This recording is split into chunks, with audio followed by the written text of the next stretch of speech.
This video is rated SFE for spoilers for everything. Remembering and forgetting are recurrent themes in the story of FF14, but rarely are we given a full picture of how memories, souls, and dynamis are conceptualized in the world. But with a good lore-fitting reason too, as even the so-called experts of soulcraft in the various sundered reflections of Aetheris professes that the soul is a much less understood frontier. Furthermore, how do all these concepts connect with Aether and crystals? Throughout the MSQ, we have been shown how the concepts of the body, soul, and memories have been honored, manipulated, extracted, transferred, and of course, profaned in a myriad of ways, be it in the source or its reflections. We know that the ancients could bring concepts in their mind to life with the power of creation magicks, but could not imbue their creations with a soul. Similarly, the alien Omega could weave living things from Aether, but without a soul as well. So how did Alpha gain a soul? How are memories related to souls? How is all of this linked to the starshower that is first shown in 1.0 and that Elidibus conjures twice in Shadowbringers? And where would Dynamis, the other form of energy in contrast to Aether, fit in all of this? And can Dynamis be a possible key plot device in preventing the Solstice? This is my first lore video delving into the more theoretical lore aspects of Final Fantasy XIV, partially inspired by my current Dawn Trail MSQ playthrough of whatever has happened on the 9th. These concepts are employed in so many stories of FF14 beyond the MSQ that I am bound to have left things out. But that's where you would come in the comments. To start off, it would be good to define Aether and reiterate some of its more pertinent properties for this topic. Aether is an energy which permeates the land. It exists within animals, objects, even the air we breathe, affecting all through which it flows. Being intangible matter, Aether is given to dispersion. Only in its crystallized form is it a stable source of energy. The manipulation of Aether is also what powers the abilities and skills of most jobs in the realm. Crystals are essentially the solid form of Aether, and this explains why the beast tribes require a large amount of crystals, essentially Aether, to convert and give bodily form to their primal when summoning them. Aether being able to give form to a primal is no coincidence because Aether is the energy that forms the basis of life as we know it. Since Aether is the basis of life, it is also what forms the three known components of a living being: the body, the soul, and its memories. Some Aether becomes corporal, forming the body, the physical vessel. And within this physical vessel, incorporeal Aether forms the soul. And furthermore, as the living being goes about their life, more incorporeal Aether in the form of memories are etched upon the soul. Like ink on a parchment, as Montaigne shows us in his lecture on the topic. Just like incorporeal and corporeal Aether, the world is also currently known to exist on two planes, the physical plane and the ethereal plane. When we venture into the ethereal sea to find Hydaelyn, Fortunato warns that the deeper we go, the more prone our Aether becomes to passing between these two planes, and there is a real danger in losing oneself. Aether will become so dense that it can unravel one's souls and memories from the body. At the end of ARR, when Y'shtola invoked the forbidden spell Flow on Sancred and herself to escape into the ethereal sea, both scions could be considered lucky to return, if anything at all. Sancred ended up in the Dravanian Forelands, but the dense Aether of the ethereal sea had distorted his Aether so much that he could no longer manipulate Aether to use magic. Y'shtola remained trapped in the ethereal sea. Her body, soul, and memories ran the risk of unraveling with every second she spent in there. The Scions moved fast to get her rescued by Con A. Senna, and with the blessings of the elementals, she returned in a comatose state. When she awoke, her Aether was irrevocably altered, that she had lost her sense of sight forever. Y'shtola was rescued from the ethereal sea from the same spell she invoked once again by Emet-Selch, who just so happened to be the ruler of the ethereal sea, called Underworld back in the days of the ancients. Emet-Selch was able to discern the unique color of souls and easily plucked her back from the ethereal sea. But back to body, souls, and memories.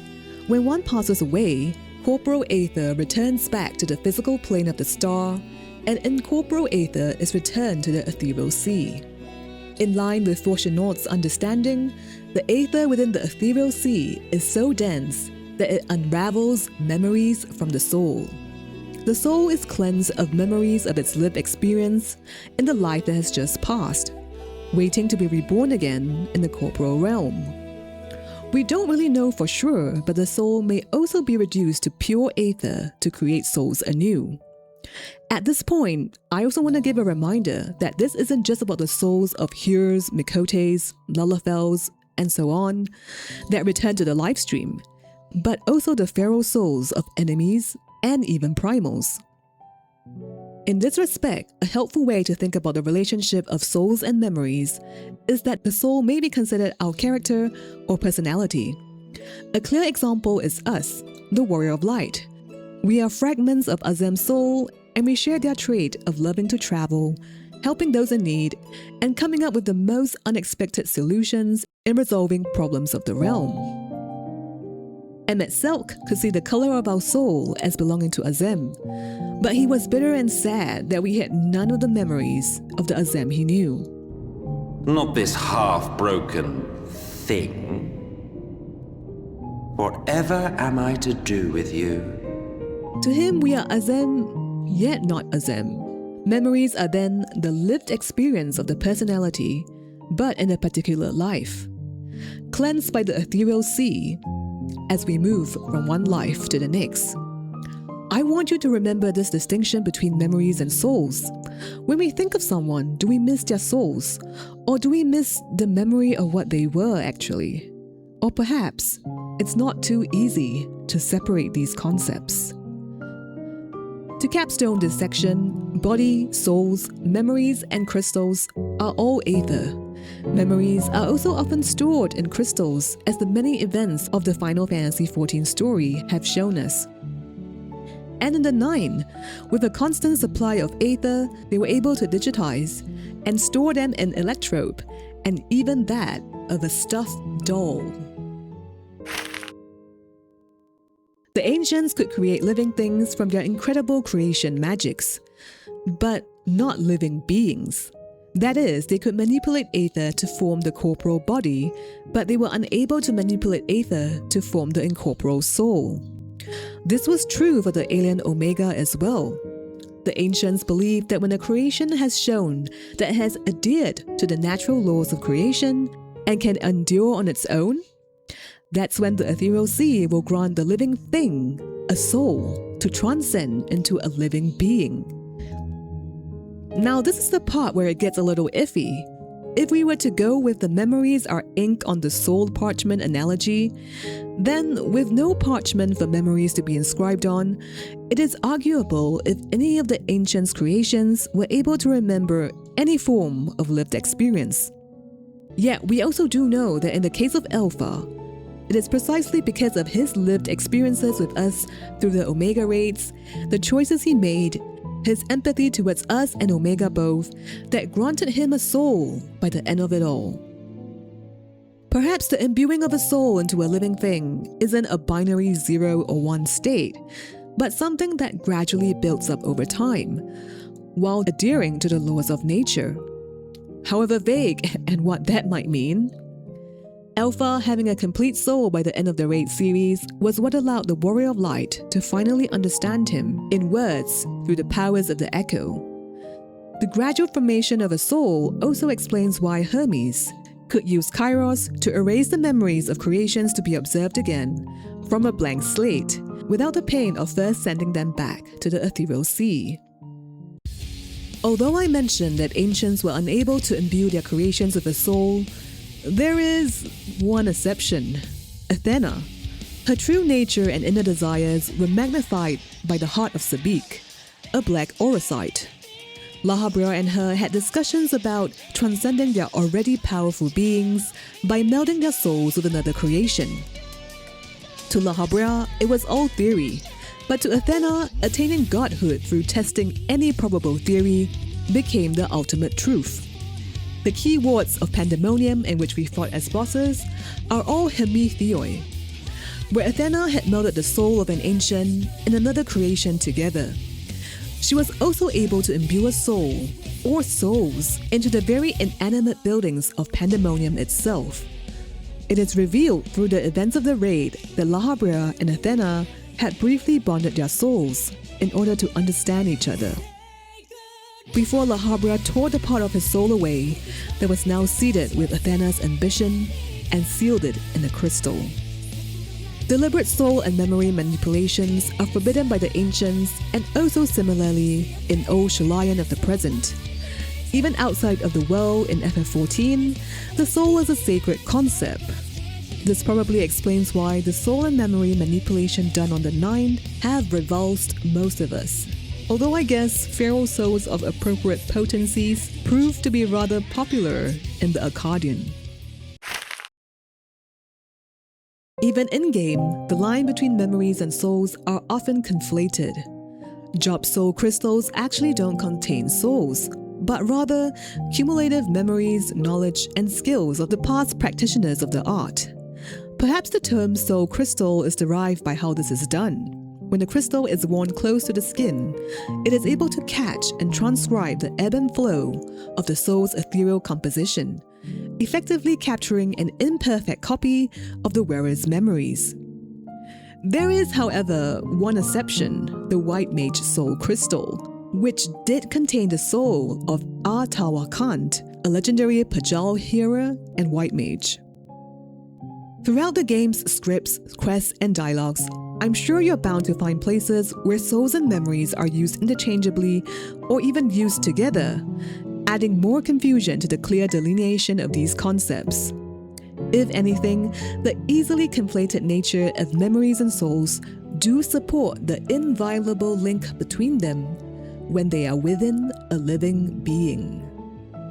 One really important example where memories are distinct from the soul is that of the starshower cutscene that has existed since 1.0. In fact, this is one of the first scenes you see, way back even when starting 1.0. But what is it exactly? It is a memory of the final days, one that is considered so traumatic that it was seared onto the souls of the ancients. And despite the soul being sundered into 14 fragments, this memory is so seared onto our Aether that no matter how many lives we lived and died through, it cannot be cleansed by the ethereal sea. Elidibus evokes the star shower twice in Shadowbringers in attempts to awaken more warriors of light, but I would also argue to make people remember what they've forgotten. The immense sadness and bygone potential of a supposedly more perfect world that once existed, waiting to be remade whole. Not all who see the star shower will awaken to the echo, but the person that does will have fragmented powers of what the ancients were capable of with their vast reserves of Aether. Once the echo is acquired, they can then hear Hydaelyn's voice while she existed. Hydaelyn would then be able to grant them the blessing of light. This is not the echo, but a traveler's ward that protects your Aether from being tempered. Another really distinct example between memories and souls is when Hermes attempted to erase his memories of what happened that fateful day when Meteon took flight to the edge of the universe. The attempted memory removal through Kairos only seared them deeper into his soul, and we know that at least Ammon, one of the sundered souls of Hermes, repeatedly saw dreams of that fateful day, and realizes them to be true events eventually. While Kairos is able to erase memories from the soul, keeping the memories etched onto the soul seems to be something the corporal body helps in ensuring. Without the corporal body, as the Scions were during the events of Shadowbringers, the soul gets increasingly disassociated with the body. While Cryo was maintaining their corporal bodies back in the source, Grahatia and Beglug struggled to find a way to ensure that the memories would not dissociate from the soul when contained in the crystal spirit vessel. Similar to the ethereal sea, the aether of the soul when contained in a much smaller ethereal spirit vessel becomes very dense, causing memories etched onto the soul to dissolve into the aether within. Eventually, there was no other way besides defaulting back to the use of elegant blood to ensure memories remain bonded to the dormant soul within the vessel. The elegant empire sure had everything figured out, eh? There is just one last thing I would like to say about memory. One key point that seems to be easily missed. And that is, not just the soul alone, but memories. Memories seem to be required to access the energy of Dynamis. Whoa, now here's a term we've had absolutely not heard for a while. Not since when the encore of the final days were upon us. Like Aether, Dynamis is a form of energy. While Aether can be molded into tangible matter and phenomena, what little we know of Dynamis is that it converts emotions into tangible phenomena. But how are emotions generated? The game does not provide a clear answer here, but I would guess from having lived experiences and having a soul on which the memories of such lived experiences can be etched upon.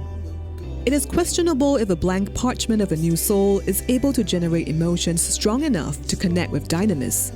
In fact, even Hydaelyn has this to say about the Endsinger. Her domain is formed of Dynamis, pure, absolute. Where emotion and memory govern all, Aether will avail you naught. As taught by Hermes, beings that are able to access the domain of Dynamis is that of an Entelechy. The ancients were unable to harness the energy of Dynamis, not because they didn't have emotions, heart, or spirit, but rather they were so dense in their aether whose effects are much stronger, and thus it drowned out their awareness of Dynamis.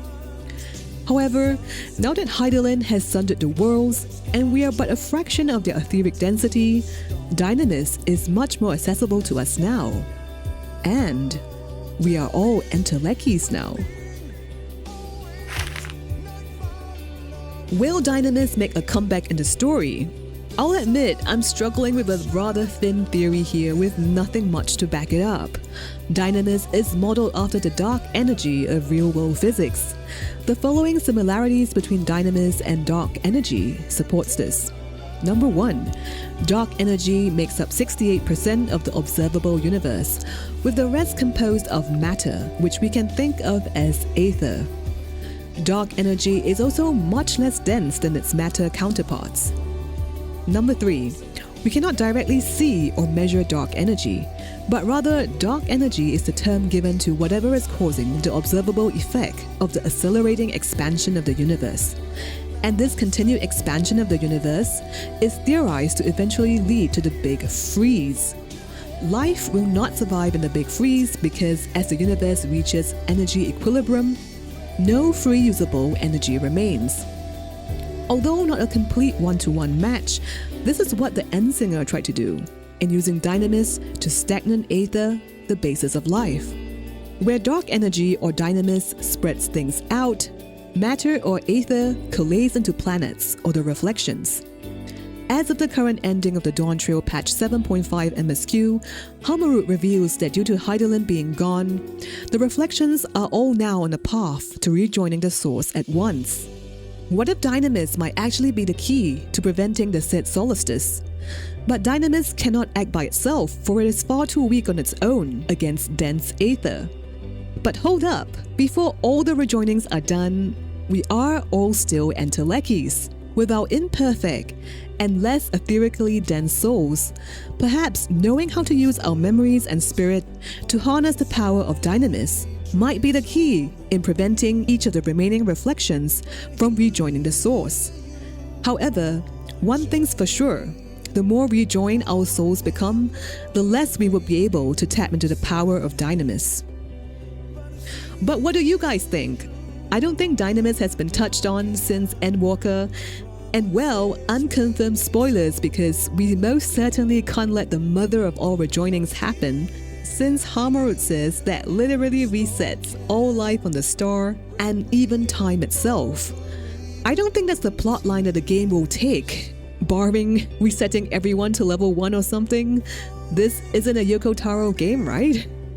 In Evercold and the whole Godless Realm saga arc, we should be finding some ways to prevent all types of rejoinings, be it the ultimate one initiated by the star itself, or the ones that the Winterers want to orchestrate. Lastly, I don't think there's any official law on what happens to soul and memories during a rejoining, but we can perhaps infer from the time when Arbit rejoined us. It seemed like only memories belonging to the souls of the source will survive. But let me know what you guys think below on this. Memories and souls are used in so many parts of the FF14 story that I'm guaranteed to have missed some important stuff out. A big thank you to all my current patrons, and if you'd like to support too, links are all down below. If not, subscribe and share this video with other Warriors of Light.